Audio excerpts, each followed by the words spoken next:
99% घरामध्ये वरण भाताचा कुकर लावलाच जातो. तर साधं वरण जर तुम्ही असं फोडणी देऊन बनवताल तर भाजीचीही गरज पडणार नाही, मस्त खमंग पोट भरेल. चला तर मग रेसिपीला सुरुवात करूया. तर इथे मी साधं वरण म्हणजेच अर्धा कप तुरीची डाळ स्वच्छ धुवून कुकरला शिजवून घेतलेलं. शिजल्यानंतर त्यावरचं पाणी काढून टाकलेलं आहे आणि मीठ हळद टाकून घोटून घेतलेलं आहे.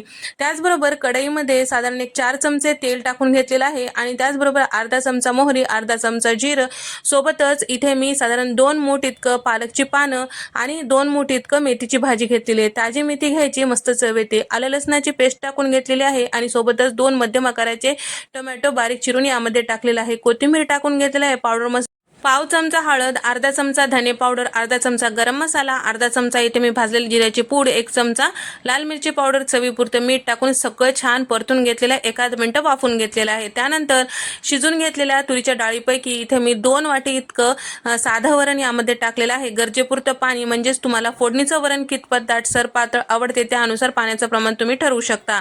त्यानंतर इथे मी साधारण 2 कप इतकं पाणी टाकून घेतलेलं आहे आणि 1 चमचाभर इथे मी सांबार मसाला टाकून घेतलेला आहे. मस्त चव येते. छान उकळू द्यायचं. त्यानंतर 2 चमचे तूप गरम करून घ्यायचं. त्यामध्ये हिंग टाकायचं, अर्धा चमचा बेडगी मिरची पावडर टाकायचं, म्हणजे वरणाला छान रंग येते. आणि 7 ते 8 लसणाच्या पाकळ्या बारीक चिरलेल्या आणि 2 सुक्या लाल मिरच्या टाकून फोडणी यावर टाकून घेतलेली आहे. मस्त